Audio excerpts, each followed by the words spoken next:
अस्सलामुअलैकुम, उम्मीद है जी सारे दोस्त अब खैर अफील से होंगे। मैं इमरान अहमद और आप देख रहे हैं हमारा सोशल मीडिया डिजिटल चैनल। कल से सोशल मीडिया के ऊपर जितने भी लौंडे लुपारे थे पीटीआई के, सब की बोलतियाँ बंद हो चुकी हैं, सब की खामोशियाँ तारी हो चुकी हैं।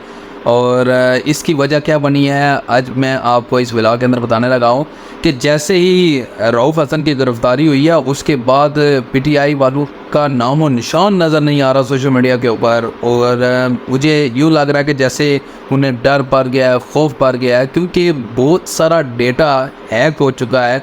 और आपको ये बताता चलूँ कि ये कुछ दिन के अंदर आपको पता चलेगा कि कौन कौन से ऐसे सारे सोशल मीडिया एक्टिविस्ट जो नई नई खबरें बना रहे थे, नई नई खबरें अरसाल कर रहे थे कि पीटीआई वालों के ऊपर ये पाबंदी आयद कर दी है, खान अब बाहर निकलने जा रहा है, खान अब ये करने जा रहा है, खान वो करने जा रहा है।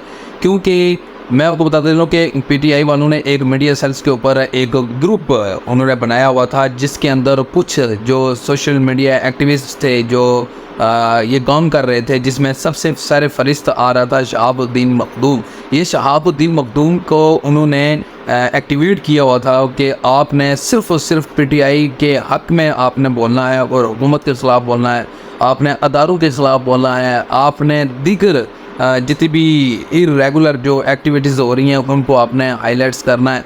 तो और आपकी जो व्यूवरशिप है वो बहुत ऊपर जाएगी। हम जितने भी मीडिया सेल्स के अंदर हमारी जो टीमें हैं वो आपकी वीडियोस को वॉच करेंगी। तो फिर उसने यू टर्न लेते हुए उनकी जो मीडिया सेल्स की जो एक्टिविस्ट की जो ग्रुप थे उनको उन्होंने ज्वाइन किया और उसके बाद उसने उनके ख़िलाफ़ बोलना शुरू कर दिया। आज वो ये कह रहे हैं कि मुझे ख़िताब दिया गया है गद्दार मुल्क का, तो मेरे ख़्याल में ये कहना गलत ना होगा, क्योंकि जिस तरह एक बहुत बड़ा प्रोपेगेंडा इन्होंने किया है। सबसे पहला जो प्रोपेगेंडा स्टार्ट किया था इमरान रियाज़ ने।